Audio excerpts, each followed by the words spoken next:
Wir sind Startler, wir hoffen, ihr auch. Русский не понимаешь. Aber чуть-чуть. Чуть-чуть. Jetzt kannst du beweisen, dass du doch eine Bergziege bist. Ich weiß nicht, ob wir hier weitergehen. Ja, das ist echt schön. Wir dürfen uns hier ein bisschen umschauen. Richtig cool. Wir sind am Isikul. Wir haben jetzt was Cooles gesehen. Und Dimi fliegt mal mit der Drohne hin. Der Weg war echt herausfordernd. Das habe ich einfach nicht erwartet. Da kommt was richtig Böses auf uns zu. Mit Schaufel. Ah, ja, da haben wir jetzt eine. Also, viel Spaß. Hi, wir sind Dima und Katrin auf unserem größten Abenteuer gerade hier in Kirgisistan. Ja, wir freuen uns sehr, hier zu sein und wir freuen uns auch sehr, dass du wieder dabei bist und mit uns reist.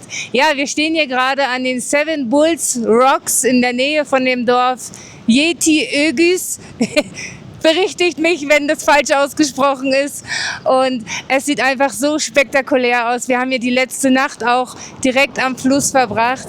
Und wir wollen einfach die Gelegenheit heute auch nutzen für eine Wanderung, um euch diesen spektakulären Ort einfach zu zeigen. Ja, ihr habt gesehen, wie spektakulär Kasachstan war, mit der schönen Natur, unerwartete Schönheit. Und genau dasselbe erwartet uns auch in Kirgisistan. Ja. Und ich würde sagen, begleitet uns einfach dabei. Und wir Ganz freuen genau. uns, dass ihr dabei seid. Ja, ganz genau. Also, Bayachale! Also wir haben auch gedacht, dass es hier ziemlich laut werden wird, weil wir direkt am Fluss stehen. Ihr seht es ja. Aber es war so eine tolle Nacht. Wir sind so ausgeruht, haben so entspannt in den Tag gestartet mit einem genüsslichen Frühstück, was wir sonst eigentlich nie schaffen. Also es war echt schön. Und ich denke, dass wir heute auch noch mal hier schlafen werden und morgen dann Richtung Isikulsee fahren. Aber ich zeige es euch jetzt mal kurz. Hier stehen wir. Hier ist dieser gigantische Felsen. Und also sowas habe ich noch nie gesehen und ich bin extrem begeistert. Heute Morgen kamen schon die Pferde vorbei und es war einfach richtig, richtig schön. Wir hatten auch schon ein paar nette Gespräche hier mit Holländern, die echt gestern total nett waren. Heute nochmal Holländer. 2 von ihnen sind auf dem Weg nach Indonesien. Die haben noch ein paar Tage hier in Kirgisistan, aber die machen sich auf den Weg nach Indonesien. Falls ihr das Video seht, ganz liebe Grüße und eine gute Reise an euch. Ja, und natürlich auch Kirgisen waren schon hier, die Gespräche mit uns geführt haben. Und ja, bis jetzt fühlen wir uns auch echt hier in Kirgisistan richtig willkommen. Wir sind Startler, wir hoffen, ihr auch. Und hinter uns seht ihr ja diesen riesen Berg. Wir haben gerade noch mit Dimis Eltern telefoniert und Dimi hat seinem Papa den Berg gezeigt und der Papa hat gleich gesagt, bitte geht da nicht hoch. Papa? machen wir nicht. Machen wir nicht. Also Papa, wir gehen nicht auf diesen Berg. Wir gehen auf diesen. Vielleicht, wenn wir einen Weg finden. Wir gehen rechts ran vorbei. Vielleicht. Ich bin mit der Drohne schon drüber geflogen und habe gesehen, da ist es schön. Schauen wir, ob es einen Weg dahin führt. Schaut euch das an. Ich meine, hier ist natürlich auch ein riesiger Touristen-Hotspot, ne? Weil das mit die schönste Gegend wohl sein soll. Und diese Berge sollen aussehen, 7 Bulls, also wie 7 Stiere, habe ich gelesen. Also ich kann noch keinen Stier sehen. Hier meine Freundin, liebe Grüße Sabrina, hat gesagt, das sieht aus wie ein Wolfskopf. Hat sie ein bisschen recht. So, jetzt schauen wir mal.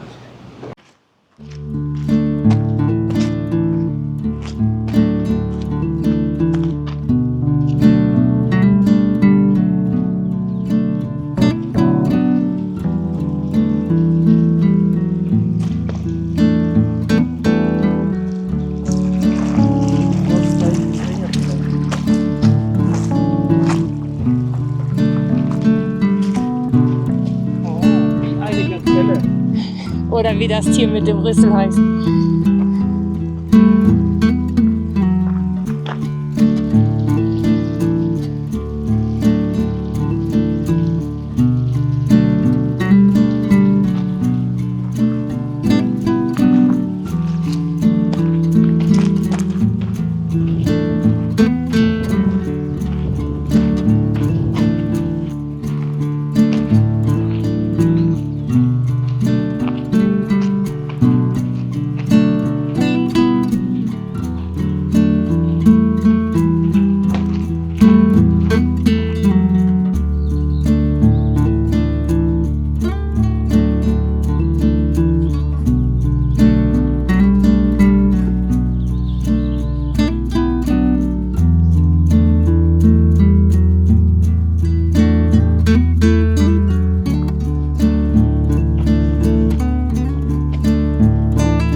Das Schöne ist ja auch, wir sind jetzt hier unerwartet auf 3 Quads gestoßen.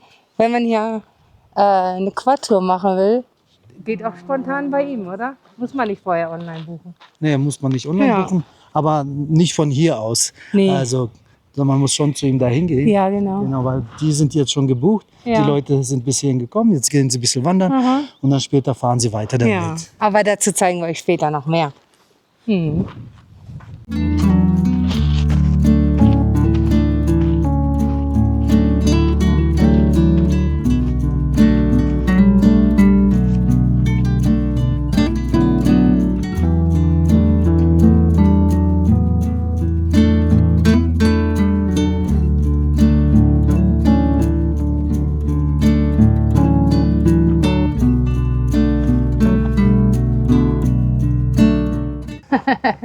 Здравствуйте.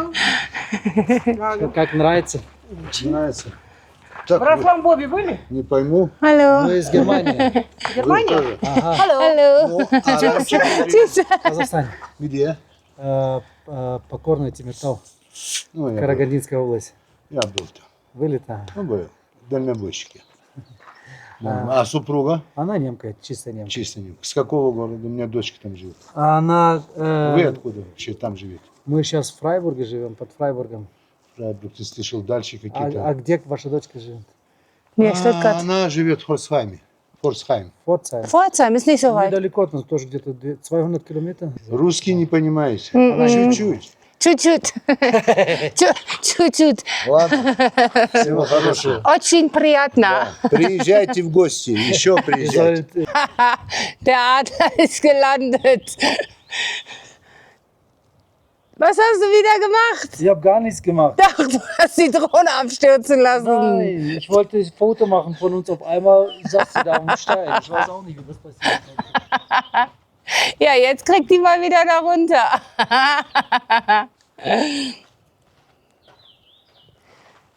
Kommst,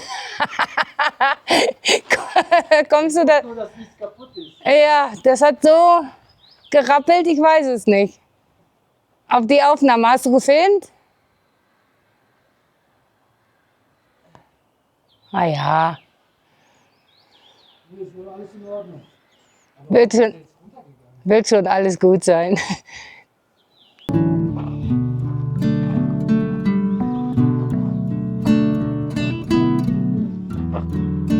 Okay.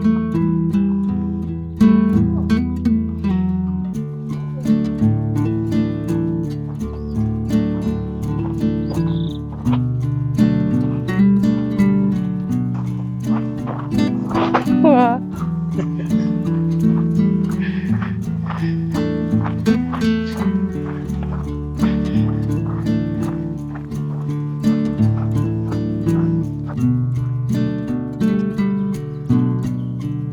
Also, wir haben gerade einen richtig guten Tipp bekommen von dem Quadfahrer hier.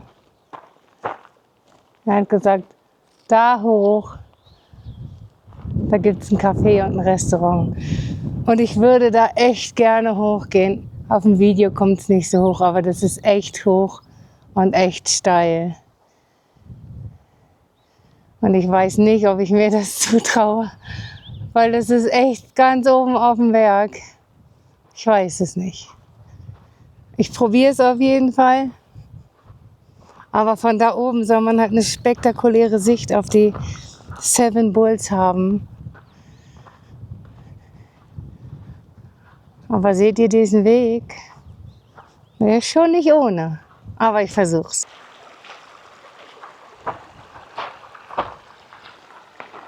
Ich glaube, hier gehen nur die Ziegen und die Pferde hoch. Und keine Menschen. Oder? Ja. Jetzt kannst du beweisen, dass du doch eine Bergziege bist.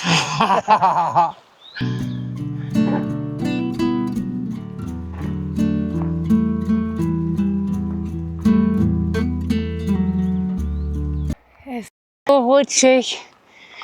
Oh.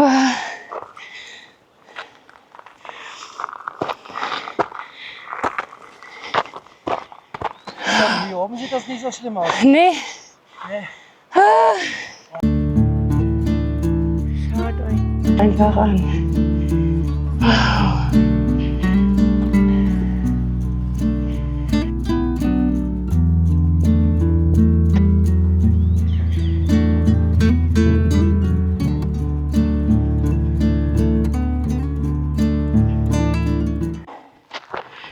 Also, ich weiß nicht, ob wir hier weitergehen.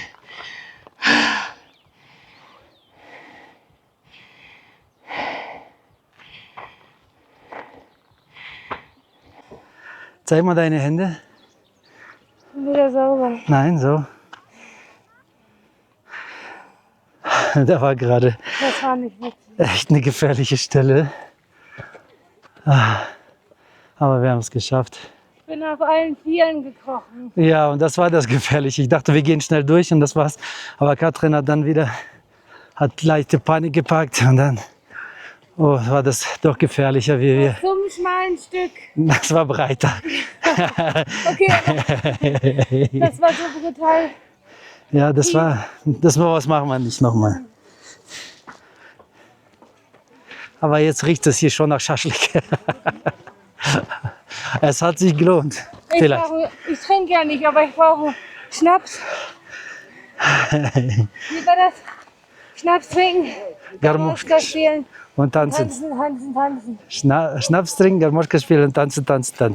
Liebe Grüße an Sergej und Kasbek. Boah, das war echt anstrengend. Ich kann nicht mehr. Ich gehe nur noch über Wiesen wandern. Keine Berge mehr, das schaffe ich einfach nicht. Aber schaut mal, wie schön das hier aussieht. Man kann auch in der Jurte essen. Richtig cool. Jetzt trinken wir erstmal was und dann zeigen wir euch den Rest.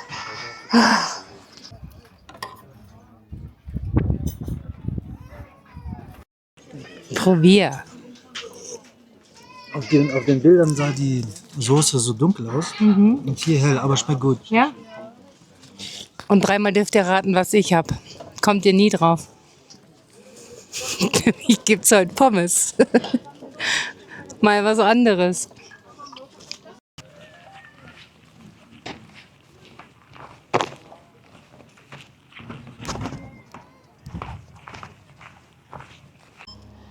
Wir sind heile vom Berg runter. Fast heile. Da oben. Ja, fast heile. Ich bin gestürzt. Katrin wollte ihren jüngeren Sohn nachmachen. Er war gestern Fallschirmspringen. Ja, der hat so einen Fallspringkurs in Spanien gemacht, eine Woche. Gestern hatte er seine Prüfung. Wir sind sehr stolz auf dich, Kleines. Ja, aber ich hatte keinen Fallschirm dabei, der mich bremst. Und weiß ich sehe auch ein bisschen dreckig aus. Nicht schlimm. Ja. Wir waren jetzt hier noch im Ort ein bisschen einkaufen. Echt schnuckelig. Also Ja. richtig, richtig süß. Und was gibt es hier? Schaschlik. Du hast kein Mikro. Ja, damit. Ganz schnell. Also, ich weiß nicht, wem das gehört, aber wenn ich sowas sehe, muss ich einfach Werbung machen. kommt alle vorbei, es gibt alle Sorten Schaschlik. Solange der Vorrat reicht. Ja. Ich bin hier, also reicht es nicht mehr lange, also beeilt euch. Also ihr Lieben, jetzt sind wir wieder zurück, haben dann gerade noch ein nettes Gespräch gehabt mit 2 Leuten aus Deutschland, sehr lange unterhalten. Ja. Lieben Gruß an euch, wenn ihr das seht, Ja. war richtig cool, euch kennenzulernen. Genau. Ja, wir wollten euch noch zeigen, also ihr habt ja jetzt gesehen, wie schön es hier ist. Und wir wollten euch noch mal zeigen, dass es hier mit diesen Quads die Möglichkeit gibt, auch das Ganze hier zu besichtigen. Also Ja, so eine Quad-Tour halt einfach zu machen. genau. Wir gehen jetzt mal darüber. Wir gehen jetzt mal darüber und filmen einfach mal. Vielleicht spricht sogar jemand mit uns. Ich kann das nicht aussprechen. Quad, Genau. genau. Da ist ja auch deren, ich glaube, Instagram-Account. Ja. Oder vielleicht kann man da drüber das Ganze buchen. Ja. Aber, genau, wenn jemand Spaß hat bei sowas, Ja. also kommt vorbei. Ja, und das ist echt schön. Wir dürfen uns hier ein bisschen umschauen. Richtig cool. Die sind hier einfach den ganzen Tag, kochen hier, haben ein kleines Häuschen hier. Hier reparieren sie auch, warten alles. Richtig cool und die sind richtig nett, das muss ich echt sagen. Das sind 2 Brüder, die das hier machen und ja, so schön. Ein paar Kühe sind hier auch noch. Richtig cool. Und vielleicht kriege ich einen von den beiden Brüdern vielleicht vor die Kamera. Mal schauen. Ich werde dann Russisch mit ihm reden. Genau, weil wir haben ja größtenteils Russisch. Also fängst du an? Ja, du kannst ja fragen, wie die dazu gekommen sind, wie lange die das Geschäft schon hier haben, wer alles mitarbeitet und was es so besonders ist, hierher zu kommen. Тогда вы со своим братом же это делаете, да? Да, мы с братом основали месяц назад, как открылись здесь. Мы проводим тур на квадроциклах.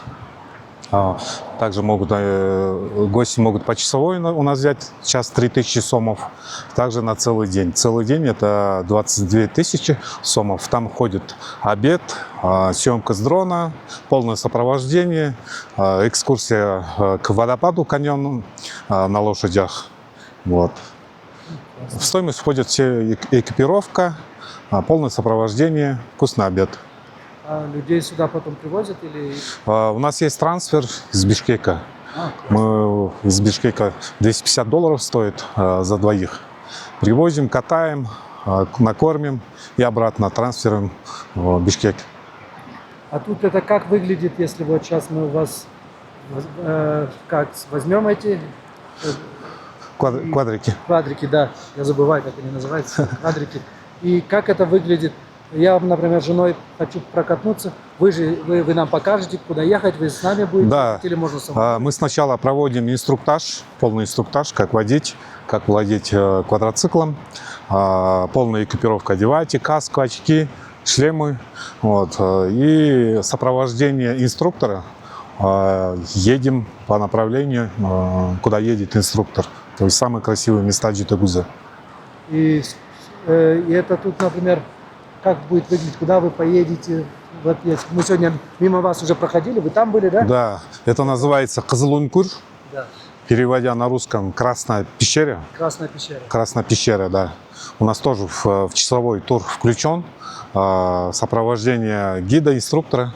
Заезжаем в эту пещеру, и люди могут пофотаться, ну и отдохнуть. Классно. А потом оттуда как дальше? А оттуда мы едем в сторону Гокджаика. Это отсюда где-то 14 километров. За полчаса доезжаем до 6-го моста. Вот.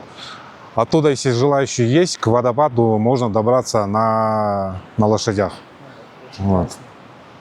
А как там это, если вот, например, как моя жена или я чуть-чуть побаиваемся на лошадях кататься, как вот лошади, они хорошо обученные? Что... Они хорошо, да, обучены. Раз в день они по 10 раз к водопаду, туда-сюда гоняет. Поэтому они уже привыкшие и спокойные лошади.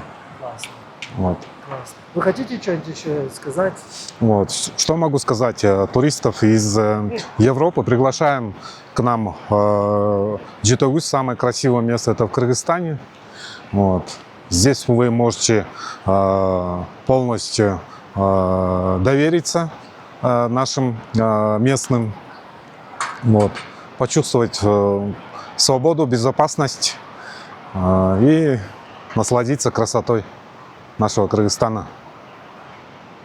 Все, спасибо. Spasibo. Also ihr Lieben, ich wollte jetzt noch mal versuchen zusammenzufassen, was der junge Mann vorhin, also der junge Mann, dem die Quads gehören, gesagt hat.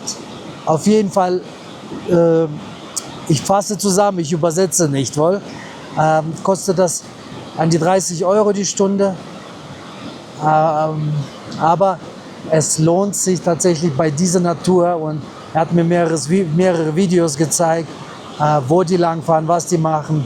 Ja, es lohnt sich auf jeden Fall, diese Tour zu machen. Muss natürlich jeder für sich selber entscheiden, Ja, genau. ob das für einen was ist oder nicht. Ja, für uns ist das nichts. Nein. Wir gehen lieber wandern. Und fallen hin dabei. Ja, ansonsten, es ist schwierig, wenn man nicht gleich übersetzt. Das ist total doof jetzt. Ja, weil es ist jetzt, glaube ich, schon wieder 2 Stunden vergangen. Genau, ich habe inzwischen schon Wasser geholt und dann wollte ich das jetzt zusammenfassen und irgendwie klappt das nicht.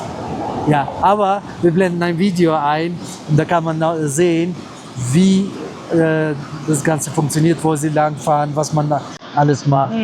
Ja. Ja, wie so eine Tour einfach aussieht. Wir blenden es jetzt ein.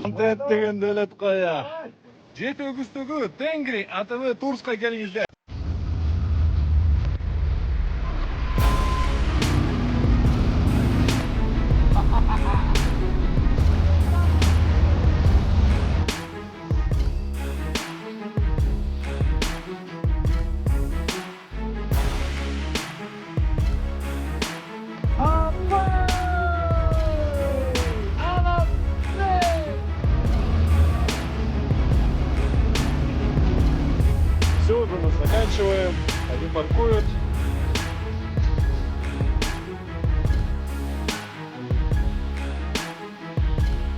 Yok Bulzera yavaş su bakın. Tamam baba. Hep geçeyin anda. Ja, und was ich sagen wollte, das ist tatsächlich, warum wir das machen, diese Art von Werbung gerade, ist einfach, weil wir die sympathisch finden. Und, Ist keine bezahlte Werbung. nein, überhaupt nicht. Wir haben absolut nichts davon. Ja. Wir haben weder umsonst fahren dürfen Nee, richtig. oder irgendwas anderes. Wir finden sie einfach sympathisch. Die sind 2 nette Brüder. Genau.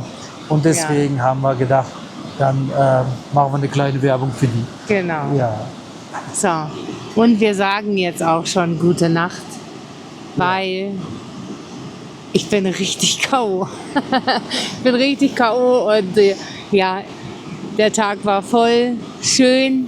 Wir haben das echt genossen. Wir verbringen jetzt auch noch mal eine Nacht hier. Es macht jetzt keinen Sinn mehr, hier noch zum Isikul zu fahren. Aber das machen wir morgen. Und Mit Esel da hinten. Und die Drohnenbilder von heute, die blenden wir jetzt ein. Und jemand wirklich, wirklich Nettes hat für uns ein Lied erstellt. Wir waren gestern zu Tränen gerührt. Lieber Eugen, vielen, danke vielen schön. Dank dafür. Also es ist unglaublich.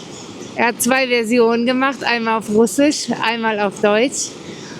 Und wir würden gerne das Lied auf Russisch zuerst reinnehmen mit den Drohnenbildern. Und ja, wir hoffen sehr, dass es euch gefällt. Wir wissen, dass die Drohnenbilder nie perfekt sind, aber wir sind auch nicht perfekt und wir wollen auch nicht die perfekte Reise zeigen, sondern einfach so, wie es ist. Und ja, genießt das Lied und genießt die Drohnenbilder Ja. Und wir sehen uns morgen wieder. Genau, Eugen, vielen lieben Dank. Ja, Und euch sagen wir gute Nacht. gute Nacht. Bis morgen, ihr Lieben. Ciao, ciao.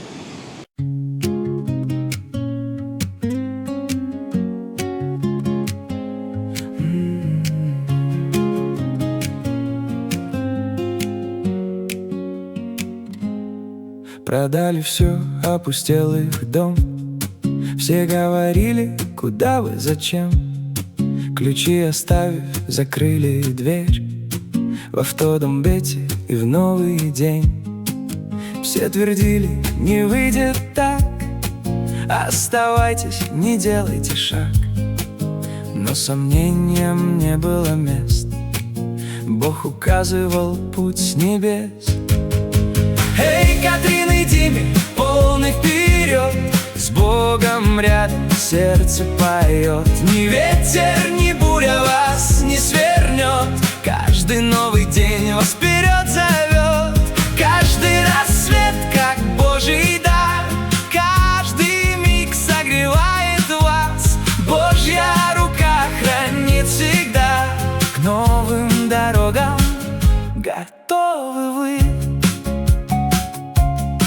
То солнце светит, то дождь идет, но вера силы всегда дает. Нет роскоши, нет точных карт, лишь Божья любовь хранит ваш старт. Кто-то копит богатство, уют. Вы собираете счастье в путь. Звезды, костер и свободы свет.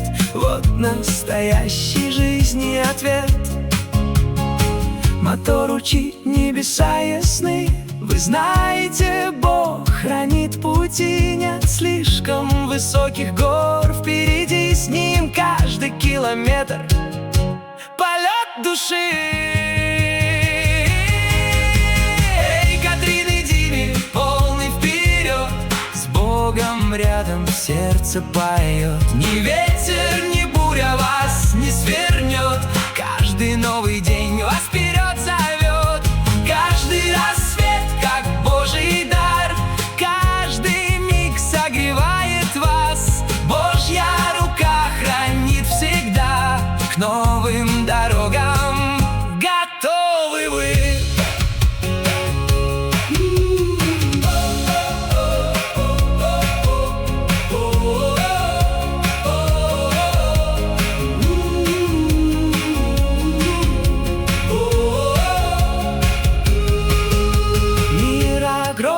В самом пути смело идете, не сбившись с мечты. Жизнь лишь одна, вы это нашли. С Богом навеки по жизни пошли. За вас сегодня поднимем бокал.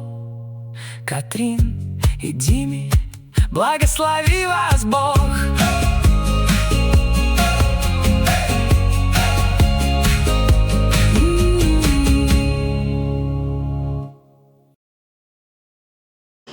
Einen wunderschönen guten Morgen zusammen. Ja, wir haben sehr gut geschlafen, stehen hier immer noch an demselben Platz, an diesem schönen Felsen, wie ihr seht. Jedes Mal, wenn man hier draußen steht, dann wird man gegrüßt, wenn jemand vorbeifährt. Ja, auf jeden Fall, wir haben gut geschlafen. Katrin macht sich gerade fertig, dann reisen wir hier ab.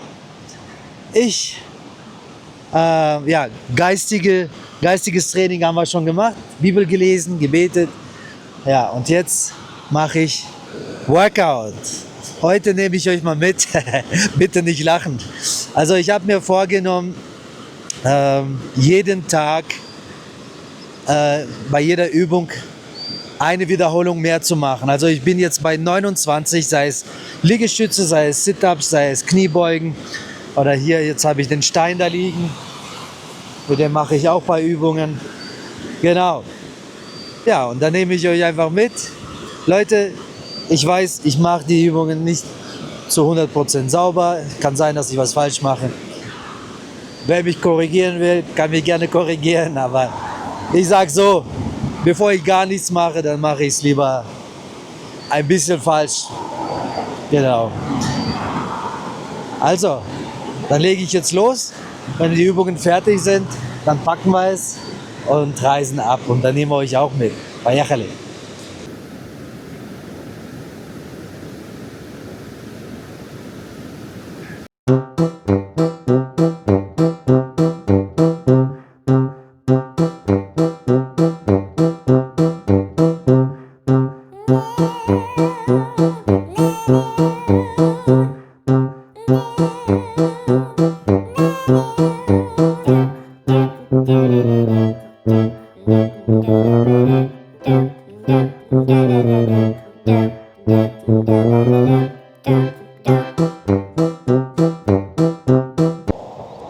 So, wir sind abreisefertig, haben alles gepackt, machen uns jetzt auf den Weg zum Issyk-Kul-See. Aber vorher brauchen wir noch Wasser. Und das nehmen wir heute tatsächlich aus dem Fluss. Ich zeige es euch mal.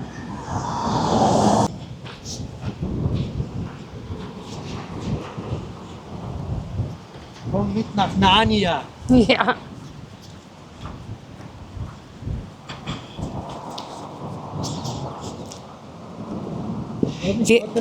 Wir hätten auch Wasser von da nehmen können, wo wir gestanden haben. Ich habe doch gerade gesagt, es ist wackelig. Ja, aber du hast nicht gesagt, welcher Stein, Mensch. Wir hätten auch Wasser von da nehmen können, wo wir gestanden haben. Aber das ist halt alles durch die Strömung so aufgewühlt. Und die von dem Quad-Camp haben gesagt, wir können hier Wasser holen. Ja, ist richtig klar. Ja, Dimi macht jetzt noch 4 Kanister voll, weil wenn wir heute keine Waschmaschine finden, heißt es Wäsche waschen mit der Hand. Übrigens, das war auch meine Dusche heute. Ja, das war auch Dimis Dusche. Da hinten. Und ja, wir müssen unbedingt Wäsche waschen. Wir haben überhaupt keine Socken mehr, kaum noch Unterwäsche. Also jetzt wird es echt Zeit. Und dafür brauchen wir halt ein bisschen Wasser. Und da unser Tankdeckel ja kaputt ist, können wir nur die Hälfte auftanken. Deswegen machen wir jetzt hier nochmal die Kanister voll. Klar, das ist. Ja, schön.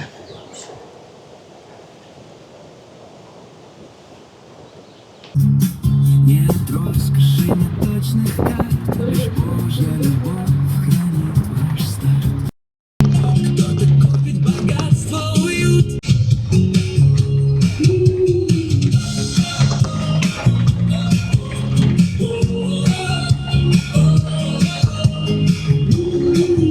Смело идете, не сбившись мечты, жизнь лишь одна, вы это нашли. С Богом навеки по жизни пошли. За вас сегодня поднимем бокал. Катрин и Диме, благослови вас. Also die Straße ist echt eine Herausforderung, aber das wussten wir ja schon, als wir hergefahren sind. Aber da hatten wir ja Drehpause. Aber jetzt können wir es euch zeigen. Also es ist eine Baustelle. Ist ja schön, dass es gemacht wird. Aber ich denke, bis es fertig wird, ist es echt für die Menschen herausfordernd. Aber wir sind ja solche Straßen mittlerweile gewohnt, ne? Ja. Wir können das. Also das ist noch eine gute. Es gab schon schlimmere. Ja, das stimmt. Da habe ich mich nicht getraut, die Kamera in die Hand zu nehmen, weil es eh nur gewackelt hätte. Ich meine, jetzt in Kasachstan hatten wir ja, weißt du noch, wo wir... Ah ja, wo wir durch die Steppe gefahren sind, klar. Aber die machen alle jetzt, sowohl auch in Kasachstan als auch in Kirgisistan, machen sie die Straße neu, weil immer mehr Leute aus Europa herkommen und nicht nur aus Europa allgemein, sondern immer mehr Touristen kommen in diese Länder, weil einfach die Natur so schön ist. Richtig. Ja. Immer mehr Menschen kommen hierher. Aber wir haben ja gestern was gemacht. Und das ist die Vorbereitung, glaube ich. Denn wir haben tatsächlich das Visum für Tadschikistan beantragt. Ja. Das heißt, wenn wir das in ein paar Tagen bekommen, weil viele wirklich Schwierigkeiten hatten, dass sie bezahlt haben über die offizielle E-Visumstelle, dass sie bezahlt haben und kein Visum erhalten haben. Wenn uns das nicht passiert, dann werden wir den Pamir Highway fahren. Und da können wir uns jetzt schon mal drin üben, wenn noch mehr von diesen Straßen kommen. Ja, das war's, ja. Also, wir sind gespannt, wirklich. Wir haben gestern noch einen Holländer getroffen und dem haben wir halt erzählt, dass wir den Pamir gerne fahren würden, aber nicht wissen, weil es ja so viele Schwierigkeiten gibt mit dem Visum. Und der hat gesagt, beantragt das Visum und wenn wir nichts bekommen, dann hat er uns eine Adresse von einer offiziellen Stelle gegeben, die uns in dem Fall helfen würden. Und dann wird es ganz, ganz schnell geklärt mit dem Visum. Also wir sind gespannt. Wir können jetzt nur Kirgisistan genießen, geduldig sein und vielleicht haben wir in 5 Tagen unser Visum für Tadschikistan. Und das Permit. Weil man braucht ja so eine Genehmigung, damit man den Pamir überhaupt fahren darf. Also wir sind gespannt. Wie gespannt bist du? Wie ein Flitzebogen. Demi will den eigentlich nicht fahren. Aber ich.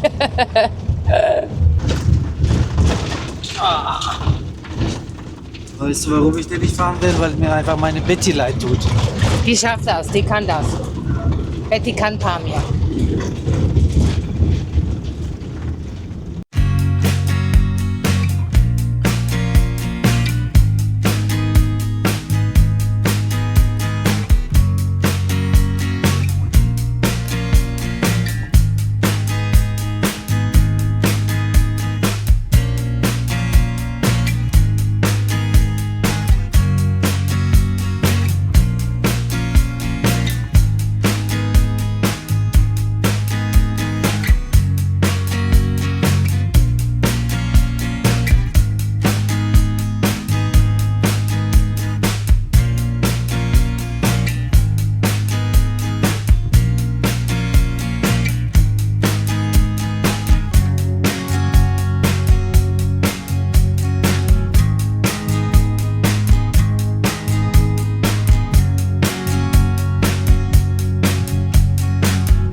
Es ist einfach so niedlich. Durch die ganze Stadt, die zieht sich echt, wir können ja nicht alles filmen, aber durch die ganze Stadt fahren 2 kleine Jungs auf ihren Fahrrädern schon neben uns her und machen so ein kleines Rennen mit uns. Und jetzt wollen wir eben unseren Müll entsorgen und ich zeige euch, jetzt warten sie auf uns. Da drüben, ich weiß nicht, könnt ihr es erkennen? Da auf dem Fahrrad, die beiden. So niedlich. Wir werden verfolgt. Richtig süß. Ich zeig's euch. Demi fährt jetzt los und dann geben sie auch wieder Gas. Nicht, dass die uns bis nach Tadschikistan fahren. Fahren sie den Pamir mit uns. Guck mal, die winken. So.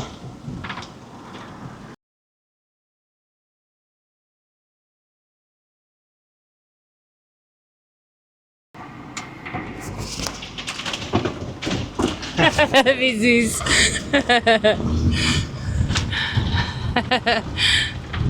Wir haben mich auch Dings, wo ich zum Geschäft gegangen bin. Der eine kleinere kam zu mir und gab mir Hand, wie geht es Ihnen? Ja. Süß.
Wir sind am Isikul, aber wir fahren noch ein bisschen. Wir bleiben nicht direkt hier vorne stehen. Aber es sieht schon bemerkenswert aus, oder? Ja, das sieht so Wow. aus, als wären wir am Meer. In der Türkei, genau. Oder Griechenland auch.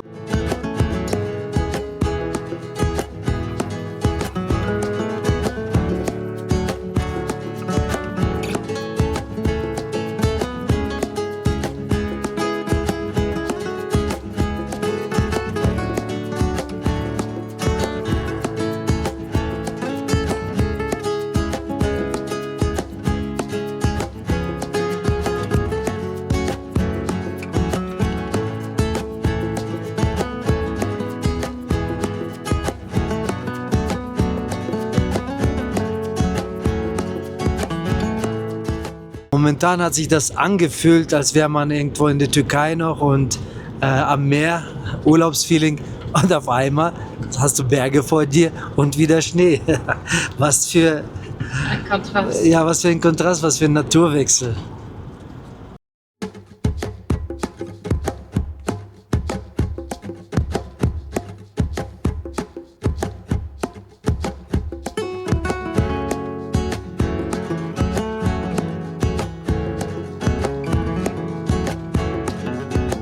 So, ihr Lieben, ich weiß nicht, ob wir hier stehen bleiben, aber ich wollte euch einmal mitnehmen und einmal zeigen, wie es hier ausschaut.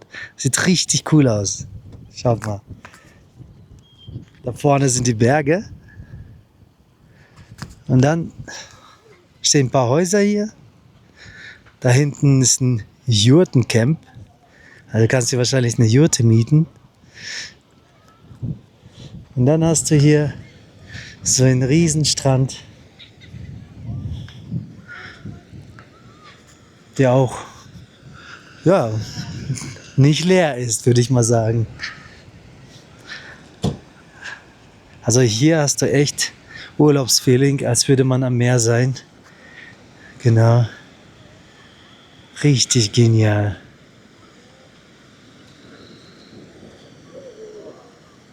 Was machen Sachen? Ich will hier nicht bleiben. Warum? Hier ist mir zu viel los.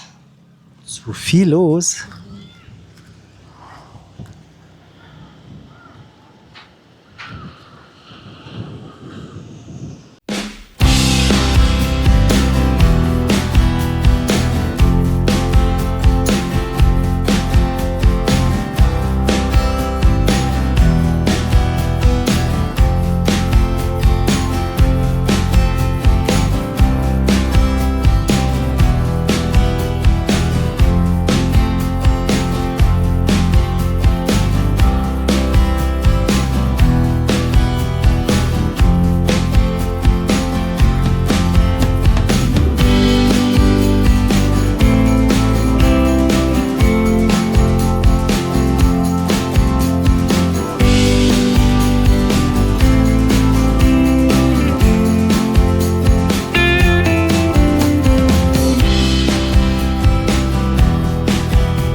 Wir haben jetzt was Cooles gesehen und Dimi fliegt mal mit der Drohne hin, damit wir es euch auch zeigen können, weil hier über die Kamera kriegen wir es nicht hin. Das sieht echt cool aus. Ich bin gespannt, wie der aussieht.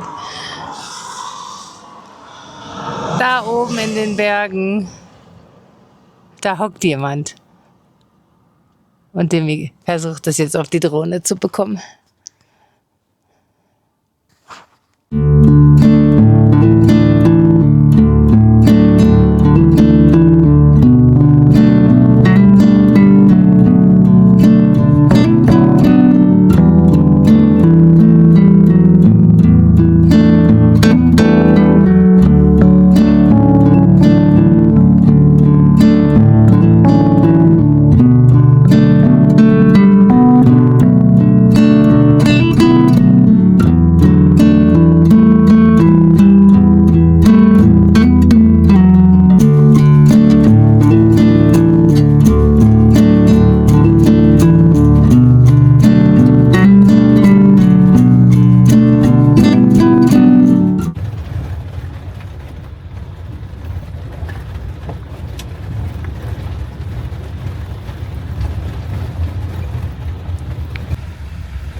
Das habe ich einfach nicht erwartet.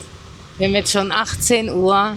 Ich glaube, wir sind so um 11:30 bei den, wie heißt das, Seven Bulls losgefahren. Und seitdem haben wir nur Baustelle. Nur so. Also damit haben wir nicht gerechnet. Und wir hoffen echt, dass wir bald einen Schlafplatz finden. Wir hätten einfach da vorhin bleiben sollen, wo Dimi euch den Strand gezeigt hat. Weil es ist echt unmöglich, hier irgendwas zu finden.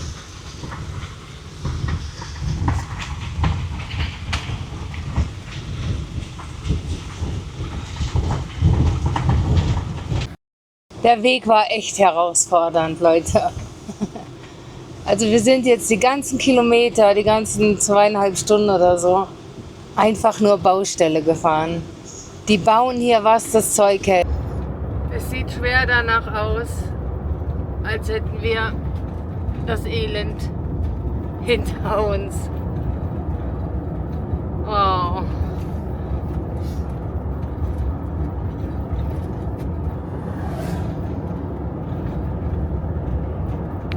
Mit viel Glück finden wir hier vielleicht unseren potenziellen Schlafplatz. Wir hoffen es.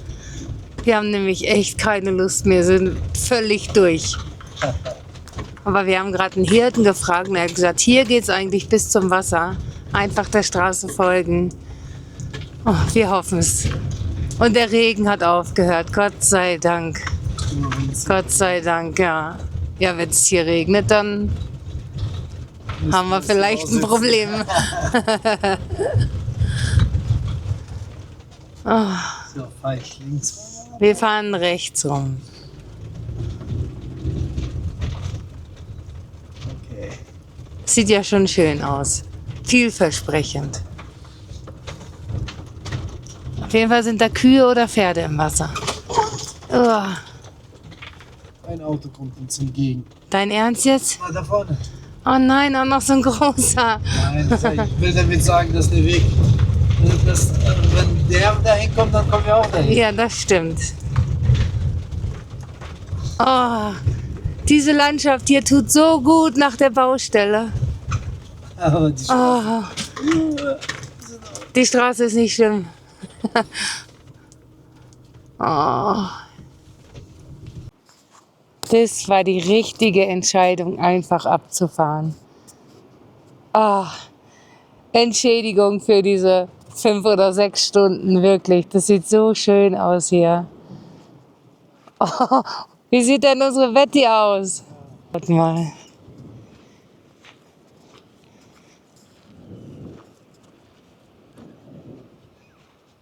Oder willst du dich hier hinstellen? Ja, da ist überall ums Auto ist ein riesen Ameisen. Ah, nein, dann weg Das da. hatten wir schon mal gehabt. Dann weg da. Wow. Hier in so dieser Ja. Und dann im Hintergrund einfach diese Berge. Ach, das entschädigt so sehr. Wow. Ich bin so froh. Das war auch heute echt eine Herausforderung für uns. Demi und ich, wir waren beide so genervt einfach, weil wir mit völlig anderen Erwartungen zum Issyk-Kul gefahren sind. Wir haben ja nur Gutes gehört und der See ist auch wunderschön, ihr habt es ja gesehen. Aber wir haben einfach keinen passenden Stellplatz gefunden. Und eigentlich sind wir ja auch nicht so wählerisch. Wir schlafen ja auch manchmal in der Stadt oder irgendwo einfach am Straßenrand. Aber so in der Baustelle wollte ich einfach nicht schlafen. Und da ich gehört habe, dass es in dieser Region, wo wir jetzt so zum Schluss waren, ich habe gelesen, dass man hier relativ gut am Wasser stehen kann, relativ nah kommt und so. Und weil mir da hinten, wo Dimi gestanden hat, einfach zu viel los war, ja, habe ich gedacht, wir fahren einfach noch ein Stück weiter. Das war natürlich dann eine Fehlentscheidung. Oh, da ist ein Regenbogen, Leute. Schaut mal. Wir sind hier richtig so beschenkt. Wow, wie schön. Ja, Und bei uns ist in solchen Momenten dann auch nicht immer Friede, Freude, Eierkuchen. Das dürfen wir auch mal sagen. Timmy ist dann genervt, ich bin dann genervt und dann schweigt man sich einfach mal eine Stunde an und dann verträgt man sich wieder und ja, das normale Leben halt einfach. Ich glaube, das kennt jeder und ja. Aber, hä? Wir streiten uns doch nie. Nein, wir schweigen uns an. Guck mal, ein Regenbogen. Ja. Ja, und so ist das. Aber jetzt haben wir hier einen Traumplatz gefunden. Ja. Und ich denke, dass wir hier einfach 2 Tage stehen bleiben. Oder? Wir wissen es noch nicht. Ja, das wäre schön. Wir wissen es noch nicht, aber ich denke, dass Zur Ruhe kommen. hier ist ein Platz. Wenn unser Strom nicht ausgeht. Wir haben nämlich. Tauchen gehen. Ja, Da kommt schon der. ja, ja.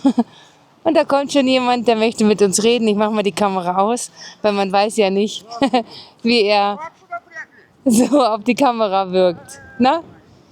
Ja, und ich werde währenddessen noch schnell was zu essen machen. Wir haben heute so Fertignudeln gekauft. Also, was heißt Fertignudeln? Ich zeig's mal. Also einfach so, die sind schon vorgekocht. Und da werde ich jetzt mal schnell ein bisschen was mit kochen. Eine Hälfte für heute, eine Hälfte für morgen. Weil wir haben tatsächlich noch nichts gegessen. Ja, also, ich zeige euch gleich mein Ergebnis. Mal schauen. Tja, Essen ist fertig an diesem Traumplatz. Hier sind ganz schön viele Mücken, aber das Zeug hilft wirklich. Wir sind hungrig, ne? Ja. Ja.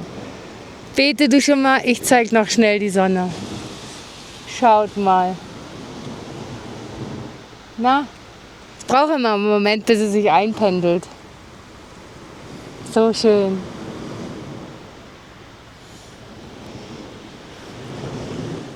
Also, lass dir schmecken. Ja, du dir auch. Wir waren richtig hungrig. Dimmi isst noch und er muss jetzt schnell machen, weil, ich zeig's euch, es hat ja richtig geregnet und wir haben gedacht, wir können hier heute noch ein Feuerchen machen oder so. Aber da kommt was richtig Böses auf uns zu. Oh, schade, echt. Hier bei uns geht's noch. Wir haben gerade geschaut, wie die Wolken ziehen und das kommt direkt auf uns zu. Es hat uns eingeholt. Also, wir sagen dann gute Nacht und wir sehen uns, wenn nichts Spannendes mehr passiert, morgen. Genau. Gute Nacht. Also, gute Nacht. Hast du gut gemacht. Danke. Guten Morgen. Also, wir sind schon seit 2 Stunden wach, ja. Aha. Es regnet und es scheint, dass es nicht aufhören möchte. Und wir sind den ganzen Weg hergefahren über Sand, Matsch. Also jetzt inzwischen, weil gestern war es trockene, feste Erde und jetzt ist es alles matschig und ja, wir wissen nicht, was wir machen sollen. Wir würden am liebsten weiterfahren und es regnet und ich habe Angst, dass wir uns festfahren. Draußen steht noch Stühle und Tisch, alles ist nass. Das muss auch verräumt werden und es muss getrocknet werden. Und ja, gerade wissen wir nicht, wie es weitergehen soll. Es frustriert auch einen, geht aufs Gemüt. Und ja, versuchen gerade das Beste draus zu machen. Ja, reden miteinander und versuchen ja, den besten Weg für heute rauszufinden. Wir schauen. Wir wissen noch nicht, wie es weitergeht. Wir hoffen, dass es aufhört zu regnen und dass das Wasser absickert und dass wir dann los können. Aber wenn es jetzt so dauerhaft weiter regnet dann kann es sein, dass wir hier einfach noch über Nacht bleiben müssen. Aussitzen in diesem kleinen, engen Raum. Zwei genervte Menschen. Ja, aber wir machen das Beste draus, genau. Wir versuchen unsere Laune irgendwie, wie sagt man? Zu steigern. Irgendwas. Also ich habe jetzt ein bisschen Bibel gelesen und das hat mir schon den gewissen Frust rausgenommen. Und jetzt einfach die Situation annehmen, so wie sie ist. Wir können sie sowieso nicht ändern. Und dann, wenn es aufhört zu regnen, dementsprechend handeln. Genau. Aber wir nehmen euch mit und werden euch erzählen, wie es dann weitergeht. Genau. Aber wir hatten gestern Abend noch, ja, wir stehen ja hier an, wie heißt das, Issyk-Kul-See, und haben uns riesig darauf gefreut, dass wir vielleicht auch mal draußen sitzen können. Aber gestern Abend hatten wir einen Besuch gehabt und das blenden wir euch ein. Andi. Invasion. Sollen wir die Tür vielleicht aufmachen, Schatz, so ein bisschen lüften? Wir lüften gar nichts mehr hier. Alter Schwede, ey. Die würden uns auffressen innerhalb von 5 Sekunden. Das gibt's doch gar nicht. Wie kann das denn? Alles voller Mücken, Leute. Invasion. Invasion. Ja, jetzt habt ihr gesehen, wie es hier ausgesehen hat, und es war echt schwierig, sie davon abzuhalten, hier reinzukommen. Die haben alle Lücken genutzt, um hier reinzukommen, und das war echt gestern Abend auch so eine Sache, wo ja, so ein bisschen nervig waren. Also, die letzten 2 Tage gehen ein bisschen aufs Gemüt, Ja. aber wir schauen positiv auf das Ganze. Versuchen es zumindest.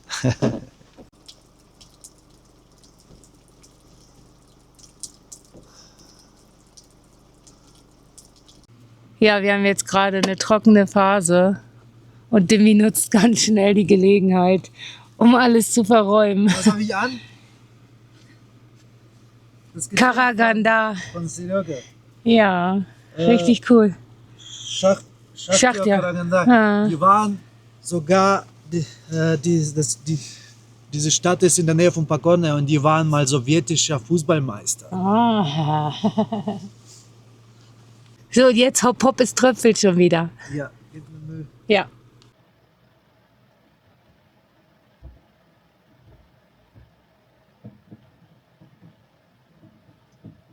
Also ihr Lieben,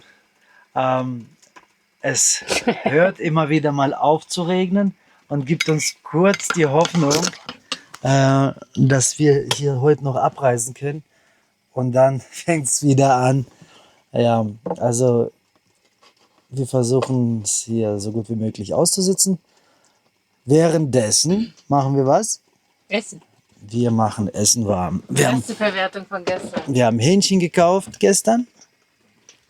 Also Katrin ist hier wieder fleißig am Schaffen.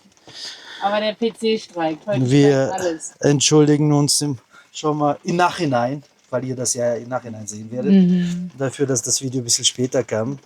Weil es geht nichts. Ja, und heute wird gerade Hähnchen warm gemacht mit Paprika. Genau. Und ich habe schon Haare geschnitten. Ja, Katrin hat Haare geschnitten. Selber. Haben wir Friseurbesuch gespart. Ja. Ja, und pünktlich fängt es wieder an zu regnen. Oh Mann, ey. Es fängt wieder an zu regnen. Naja. Wie siehst du das Ganze, mein Schatz? Ich denke, wir lernen geduldig zu sein und Dinge einfach so hinzunehmen, wie sie gerade sind. Meine Angst ist halt einfach nur, es wird jetzt 3 Tage regnen. Und ich will nicht wissen, wie der Weg nach 3 Tagen Regen aussieht. Entschuldigung, ich habe noch den Mund voll. Ja. Das ist halt meine Sorge, dass wir jetzt einfach hier 4, 5 Tage festhängen, weil wir kriegen ja auch keinen Strom so wirklich rein. Weil normalerweise können wir mit Solar laden, Aber da wir jetzt weder fahren, also wir könnten ja beim Fahren laden, oder über Solar, weder fahren wir, noch haben wir Sonne. Ja, und deswegen müssen wir uns immer wieder was einfallen. Wir müssen das Auto starten, laufen lassen, Ja. dass die eine Batterie gefüllt wird, damit die andere auch aufgefüllt wird. Also das erste Mal seit 1. Februar haben wir ein Stromproblem. Sonst hatten wir das noch gar nicht. Nee. Aber jetzt.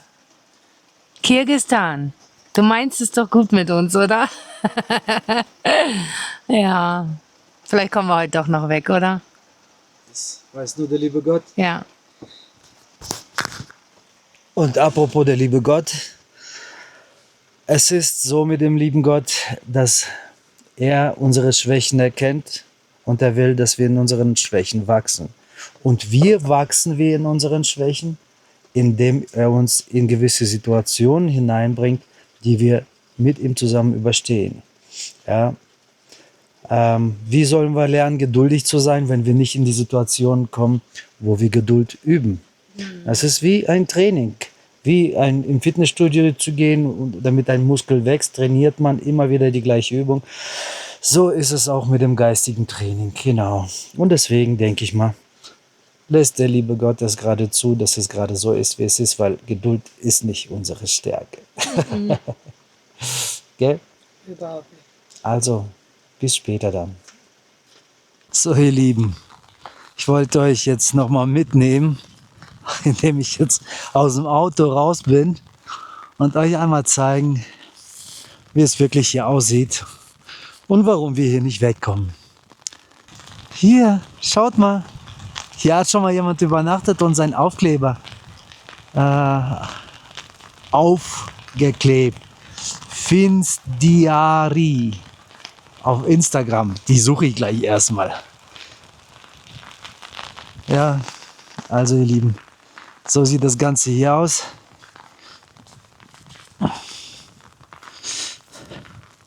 Bin gerade schon ausgestiegen und seht ihr das?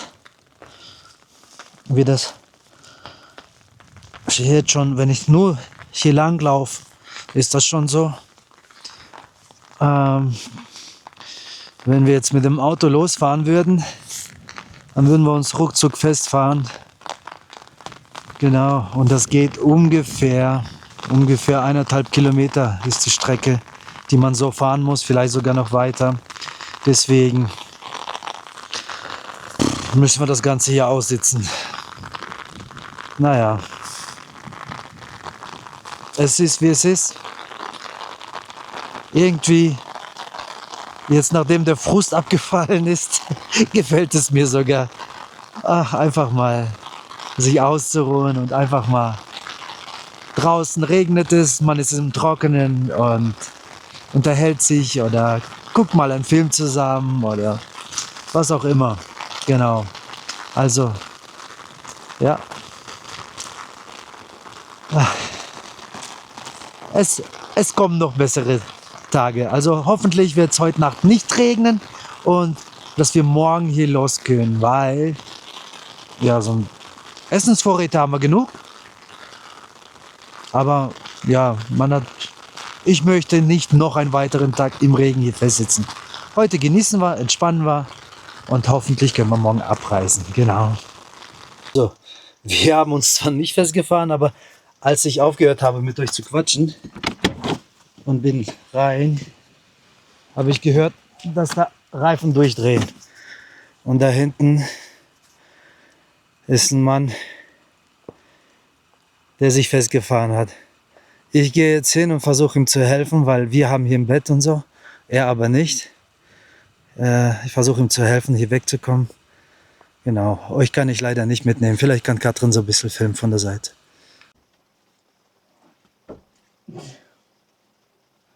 Ich glaube, er sucht die Sandboards.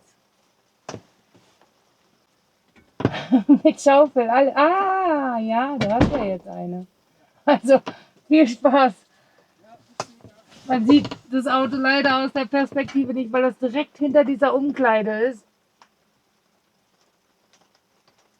Ja. Ich hoffe, er kann ihm helfen. Ich gehe mal kurz um die Ecke schauen, aber boah, vielleicht gehe ich doch nicht. Oh, es tropft ja voll rein. Oh nein. Hä? Warum?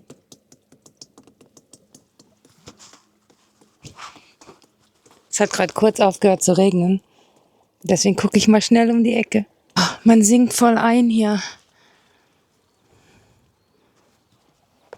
Ich höre die ganze Zeit nur, wie die Reifen sich durchdrehen. Oh Mann. Ich will auch nicht näher rangehen. Auf jeden Fall buddeln beide kräftig. Ich hoffe, der Junge kommt da wieder raus. Also ich bin gespannt, wie der mir gleich aussieht. Den schubse ich mit Sicherheit gleich mal eben in den See. Weil so kommt er mir hier nicht rein. Guck mal, wir stehen hier voll im Matsch, aber richtig.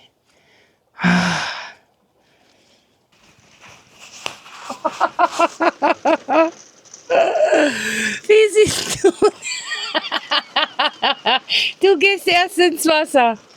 Nimmst du mir die Schlüssel aus der Tasche? Ich gehe direkt so rein, so wie ich bin. Oh nein. Den Rest erzähle ich später. Okay. Also. Ich habe ja gesagt, so kommt der mir hier nicht rein.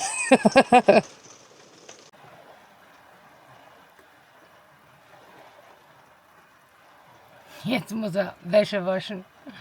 Oh je.